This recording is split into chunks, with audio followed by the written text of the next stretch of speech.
ኤርሚያስን አንድ ነገር ልንገር ወንድሜ እንዴ አንድ የጠየቀውን ጥያቄ አሁን ባጭሩ ላስቀምጥልህ የሚሰራ ሰው እንደ ድሮ በወሬ አይደለም በግርግር አይደለም ስልጣን ላይ የሚመጣ አሁን ወዲያ ሰርቶ ነው ስራ ደግሞ የሚሰራው ለአንተ ወይም ለሌላው ሪፖርት እያደረገ አይደለም ጀዋር የሚሰራ ጀዋር እየሰራ ስለሆነ ጠቅላይ ሚኒስትር ሊያደርገው የሚችለውን ስራዎች እየሰራ እያገባደደ ስለሆነ በስራ ወደፊት ይመጣል ጀዋር የመጣው እኮ በስራ ነው ጀዋር እኮ የታወቀውን በስራ ነው ወጣቶችን በማስነሳት ችግር አሁን እኮ ይኸውልህ ቄሮ ጀዋር ሲመጣ ማንን ነው ይዞብን የሚመጣው ነው ጥያቄ አሁን እኛ እኮ ይኸውልህ አንድ ነገር ደግሞ እንንገር እዚህ ጋራ አሁን ጀዋርን የድሮ አሁን ከሰዎች ጋራ ወይንም ደግሞ እኛ ደግሞ ጀዋር ብለን እንትን እንዳንልና ዝም ያለበት ምክንያት ጀዋር ምን ይዞብኝ ነው የሚመጣ አቦይ ሰባትን ይዞብኝ የሚመጣ ጀዋር ማንን ይዞ መጣ ልደቱ አያሌውን ነው ይዞ የሚመጣ ማንን ነው ይሄ ደግሞ አሁን ምንድነው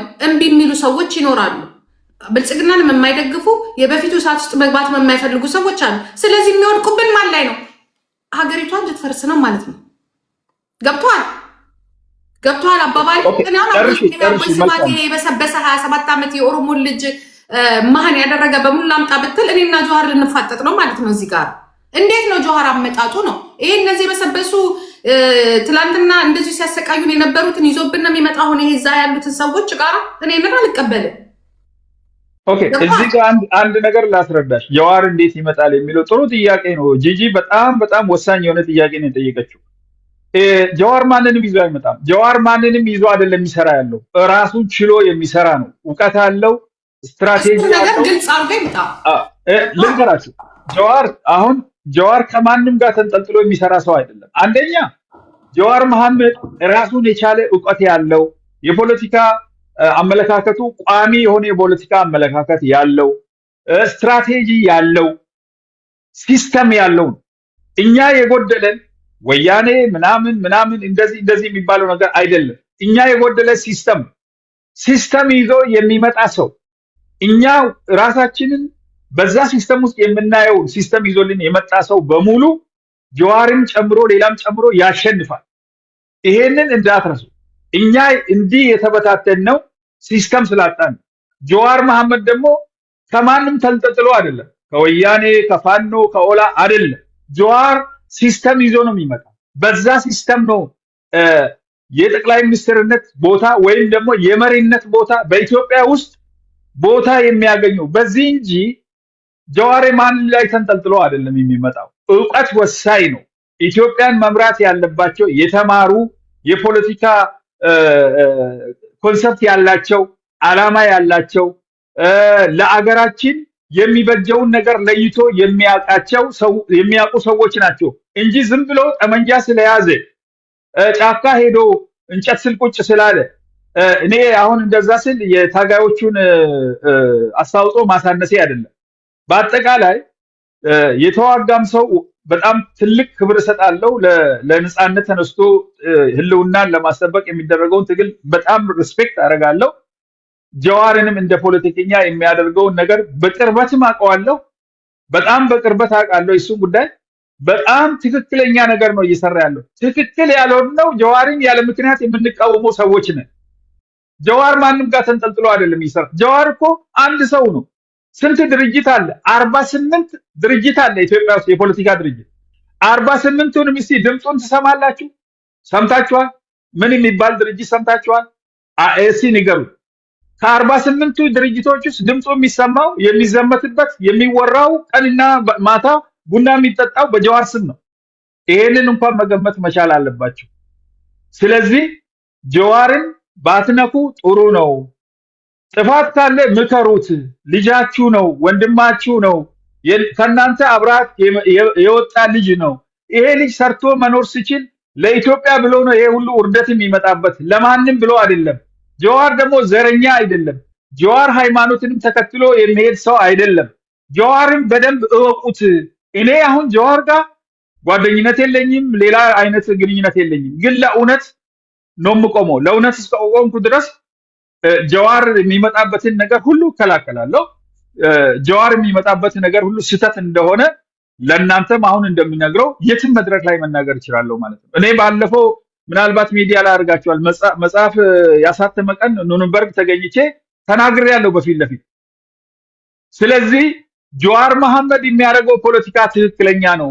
ስትራቴጂ ያለው ሰው ነው። ሲስተም ያለው ሰው ነው። ጀዋር ከወያኔ፣ ከፋኖ፣ ከኦላ፣ ከሶማሌ፣ ከኦጋዴን ተለጥፎ አይደለም የሚመጣ ራሱን ችሎ እውቀቱን ይዞ የሚመጣ ሰው ነው። ያሸንፋል። የኢትዮጵያ ሕዝብ የሚፈልገው በቃ የሞተን ብቻ ይዘብን አትምጣ። አንዴ አሁን ምናልባት ከጨረሰ አሁን ሌላም ሰው እድል እንድናገኝ ብዬ ነው። ጨርሰሃል ቆሬ? ጨርሻለሁ። ጥያቄ ካለ መልሳለሁ፣ አለዛ ኦኬ። ይሳቅ አውርቻለሁ ብሎኛል። አርሶ አይ ቲንክ ካለ እሱ የሚያወራ ከሆነ እድል ልስጥ፣ ካለ በለዚያ ሰው ካለ አስገባ። ቡርቃ ኦኬ። እሺ ብዙ ነገር ማውራት አልችልም፣ ግን የተወሰኑ ነገሮችን እንናገር። ብዙ ነገር የማናወራው ለምንድን ነው መሰለሽ? አሁን ላይ ጀዋር መሬት ላይ ተጨባጭ የሆኑ ነገሮችን እየሰራ ነው ያለው። ምንም የማይካድ ነገሮች መናገሩ ብቻ ሳይሆን ዝም ማለቱ መንግስትን ራስ ምታት የሆነበት ብዙ ስራዎችን እየሰራ ነው ያለው። እነዛ ስራዎች ምንድን ናቸው? መንግስት ላይ የሚፈጠሩ ጫናዎች ናቸው። እነዛ የሚፈጠሩ ጫናዎች ደግሞ በተለያዩ መንገዶች ናቸው። አንደኛው በዲፕሎማሲ መንገድ የሚፈጠሩ ጫናዎች አሉ። ከሀያላን ሀገራት ከትላልቅ ዲፕሎማቶች ጋር የሚያደርጋቸው ግንኙነቶች አሉ። እነዛ ፍንትው አድርገው የመንግስቱን አምባገነንነት፣ መንግስት እየሰራ ያለውን ልክ ያልሆነ አካሄድ በደንብ አድርጎ ፍንትው አድርጎ እያሳየን ያለው። ሁለተኛው የኢኮኖሚ ጫና ነው። የኢኮኖሚው ጫና ማለት መንግስት ራሱ ህዝብ ላይ የሚያደርሰው በጣም ከባድ የሆነ የኢኮኖሚ ተጽዕኖ ወይም ደግሞ የኑሮ ውድነት ከባድ የሆነበትና የመንግስት ሰራተኛው ኑሮን ማሸነፍ ያልቻለበት ሁኔታ አለ።